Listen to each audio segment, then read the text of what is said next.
So what's the major difference between Christian Grey versus Christian Black, besides color, of course? I mean, I think Christian Grey is probably a little bit more legitimate in terms of his businesses.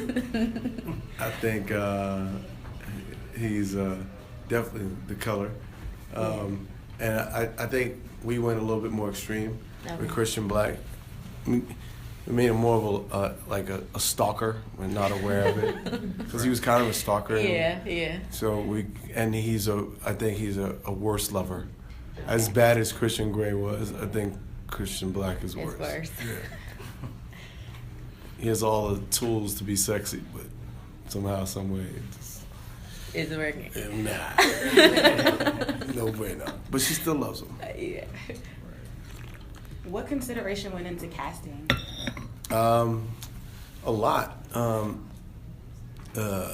We wanted to try to find somebody that can be innocent yet be spicy, and we needed, especially somebody like Callie, who's, comes across pretty duddy. Yeah. But she has an edge to her, and I think that because we wanted it to appeal to, to women. I wanted women, it's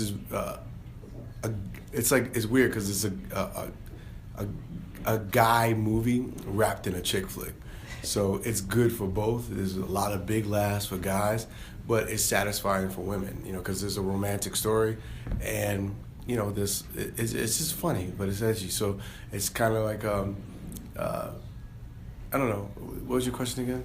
The casting. You haven't asked all so it was important to cast the lead girl as somebody that was an everyday girl, but had, there's certain things you can't do with a black woman that you can, white girls like, oh yeah, that's great. Black girl at a point like, time out. Whoa, you hit me a little bit too hard. And then casting, I like playing with my friends, so finding something for Afion, was important for me because I love him and I try to put him in everything. Yeah. And so we created this character, the weekday, and it's really funny.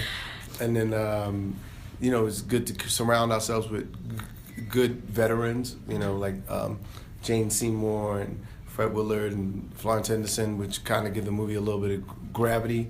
And then I like newcomers. I like giving people opportunities that I think are funny and introducing them to the bigger audience, like King Batch. Andrew's real funny, and I just wanted to give him an opportunity. I've been meeting with him, and I was like, yo, I want to put you in something. He's like, in Hollywood, yeah, right. And so I wanted to be a man of my word and be like, yo, for real, I got something for you. So I called him up, I was like, yo. And he came in, and he did a great job. And then Jenny Zagrino, who plays Katisha, she was on my show Funniest Wins. And Funniest Wins is another platform where I try to find young, up-and-coming talent. And so I like to infuse them into other things I'm doing. And Jenny came in second runner-up, so I gave her a part in this. And then Sidney Castillo, who won Funniest Wins, he has a smaller part in it, but he has a part. And of course you're going to see a Wayans sprinkled in. Yes. We haven't seen Kim in a while, so I'm hoping to see her. No, Kim ain't in this. Sean ain't in this. Sorry. In this one, I had to be Sean, so we normally split the atom, huh? Yeah. I had to put on the suit and be the fly guy. So you've mentioned in previous interviews that this wasn't really a spoof. It's more of like a comedy remix. Like, what's the difference, or like what goes into that process? I just think it's how we do spoofs. People know a Wayans spoof when you see it, because a Wayans spoof is not like any other spoof. A Wayans spoof is really like an original retelling of an old fable. Don't Be a Menace wasn't funny because it parodied Menace to South Society and South Central and Boys in the Hood. Yeah, it was funny because of that too, but it was funny because we had really funny characters in really funny situations, and we had a really funny take on the world. And that's the same thing with this. It's the same thing when we do Haunted House, where we do Scary Movie. Nobody does it like we do. We do it differently. We infuse pop culture. It's about funny characters. It's about situations, and we go to places that these other people don't do. Yeah. And these other parodies is more of a desperate kind of physical, Yeah. stupid. Like here's the joke. And Corny. yeah, we're like to me one of the best parodies ever done outside of my family I think is Airplane, and that movie what was so dope about it. Same thing with Blazing Saddles, because they were just funny and it wasn't about the parody. It's like it was just a funny movie. If you've never seen an Airplane movie, it was still funny. If you've never seen 50 Shades of Grey, you're still gonna laugh at 50 Shades of Black because it's just funny. There's funny characters, funny situation. Some of the stuff he says is bugged, and you just go, "Who is this guy?" Like, and y'all will see, because for me, it's kind of like the way Kanye takes an old gospel track or old R&B track and he flips it and makes it hip hop for this generation. Like, oh, that's dope. Yeah.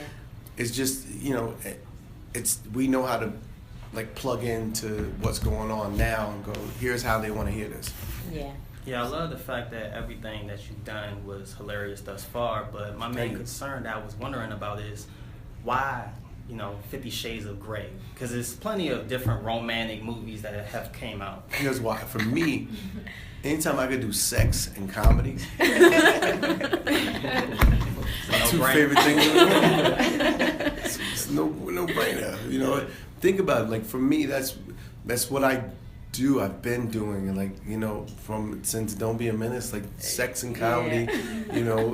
It's just what I do. I've always been that kid who hump stuffed animals. I don't give a fuck. And so it's fun to do them both and mash them together, because to me, sex, we all do it. Or if you haven't done it, you're curious about it. So it's fun to explore that, and it's fun to explore that and add different elements to it. What's a black girl's take on it? What's a white girl's take on it? What's the Asian girl's take on it? And we have a montage of that. For me, it's just discovering the world of sex. And here's the reason to do it with this character. It's a lot of fun. And I've heard this may be your last parody film for a while. Is It's that true? my last one for a while. I'm gonna take a break. Because I'm gonna go do other comedies. Okay. I just want to do comedy. Period. I want to do like a action comedy. I want to go do a magical comedy, like a Liar Liar. I want to go do maybe a family film. I want to Explore. Explore. Yeah. These are my years right now to do everything that I've always wanted to do. I trained for so long. I've been a part of such a great legacy of being Wayans. But now, these last 3 years, I've departed and I've been working on Marlon. And Marlon has a lot of things he wants to do, and Marlon is prepared in terms of my skill set a lot to have variety. And I'm just going to do all those different things. Oh, well, I don't know. So I noticed as far as the book, people read the book, people have seen the movie, or even heard about 50 Shades of Grey. So I was wondering, what type of sex scenes or crazy sex scenes did you take from the movie and you flipped upside down? Because I know it's going to be a lot of fun. We took all their scenes and everyone. We did our own flavor, our own take. We added a couple, but we did our own flavor, we did our own take. We took all the characters, kind of twisted them around. It's just kind of like the way I see the world. It's a twisted way. I go to funerals and everybody's crying. I'm sitting there going, yo, you see the shoes in the coffin? No, he ain't getting in heaven with them shoes. I always got jokes, man. I always got jokes. I think that's one of the benefits, like, for people that's in my lives, whether my friends or, my family, and or like, even ex-girlfriends that I've had that's been very depressed. I make them laugh because it's my take on the world. If I ever leave anybody with anything, there's no sad days. There's no sorrow. There's always something funny. In the worst moment, I always try to find the funny. And it's annoying as hell. But it's hard to stay mad at me. Yeah, absolutely. And life is medicine. So. Yeah, it is. Yeah, it is. For sure. That, I guess, leads into my next question. When it's all said and done, what is Marlon Wayans' legacy? Yeah. What do you want to leave us with? I don't know. I know I'm not going to change the world. Not yet. I was like, why would you say No, that? yeah. Because here's the thing. I think the world's too big to try and change. Yeah. All I can do is change a mood. I just want to make people smile. I want to make people smile since I first seen my mother laugh when I was like 1.5, and she's laughed, and that, you know, see a woman smile is like, you know, it's everything. You know, when I go to my audiences, sometimes you get the hardcore dude in the front, like, it's like, all right, I got you. I'm gonna see you in a little while, because I'm gonna look over and you're gonna be wiping tears, and I'm like, there you go. You know, and for me, I just love laughter. It is medicine, and that's my contribution to the world. And no matter what it takes, people go, you know, you will find with me, there's rare places I won't go to make people laugh. I don't got no pride, I ain't got no ego, I ain't got no vanity when it comes to jokes. I don't have none. I don't care. I just want to make people laugh. And I think that's what the joy of seeing, like, you know, people like me, or people that I've like make me laugh. Jim Carrey make me laugh. My brother Damon make me laugh. Jim Carrey, who else?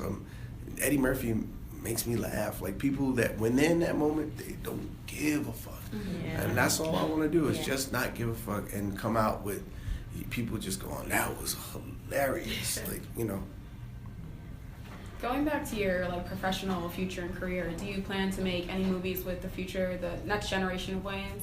I always infuse. I got a couple of Find the Wayans. That's gonna be one of the. I should make that a game app. Like, I always put a Wayans inside. Like, you know, I got nieces and nephews, and I remember my brother gave me my first shot, and I'm gonna get you, sucker. And you know, Keenan always. So I always look out and go, who's that? I put in this one. I got Greg. I put Shantae in there. You know, I always try and find some way somehow to interweave a Wayans. You should make that a drinking game when the DVD comes out. Find a Wayans. That would I want be partial good. credit. Make That would be good. Make it, no, but That would be it's off the good. record. How was it working with Mike Epps? It was a lot of fun. For real? Because I was scared at first. When you get all these different, Mike crazy, and Mike is crazy. But, you know, it was fun. And, you know, when he came on set, I always tell people, you know, when you work with Rick and myself and Mike, man, it's a playground. What I wrote is always going to be funny. I'm not going to give you no, I can curse? I ain't going to give you no bullshit and go make something of it. I'm going to give you something really funny. Yeah. And I want you to make it absolutely hilarious and make it yours. We're going to do a couple of takes like it is, and then we're going to freestyle. And the best of the best will make it. I'm going to react. I'm going to stay in pocket with you. I don't know what you're going to say. And I'm the straight man for you. And if you watch a lot of my movies, when I got like Cedric or I got like a Mike Epps in my movie, what I do is I play the straight man. And I allow those guys to get off because, you know, look, I know I'm going to have my moments within the movie. But for me, I want the team to work. I like people to score. There's nothing better for me than watching somebody score. And I just throw up the basket, bow. You know, it's one thing to score, but it's another thing to get assists. And you know, for me, it's about the game. I just want the game of the movie to be good. I want everybody to get off, and that's why we write every role like I write it like it's mine. Like I improvise while I'm writing. Everybody got a speech this long, and because I want everybody to be funny. Absolutely. And I love the trailer, and for that simple fact, it brings the sense of essence of Black thought to the forefront. So I was wondering, how do you keep it real without coming off whack? Because a lot of people come off whack when they're trying to bring that whole. I do my element. movies.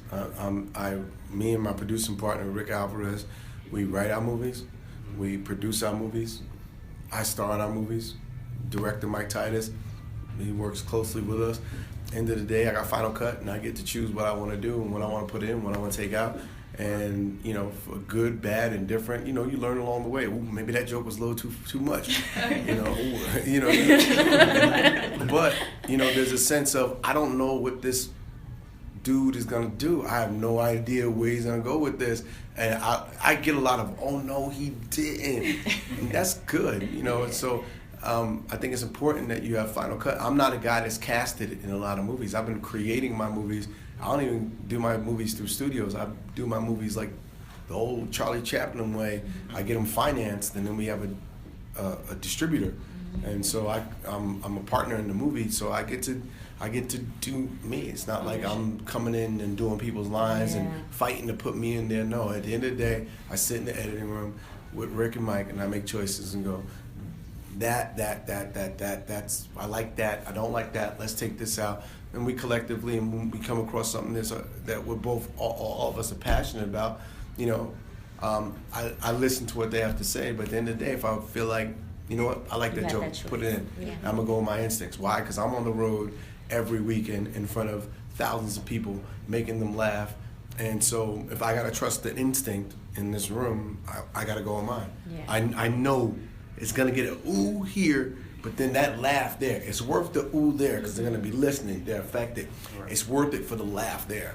So, you know, it's just, that's why I stay on the road. I stay on the road because when I'm writing, I like to know what's funny. I like to hear, if I did this in front of an audience, would they laugh? Yeah. Or would they laugh in New York? Would they laugh in DC? If I did this in front of an all-white audience at 3 o'clock in the afternoon on a Sunday, would they laugh?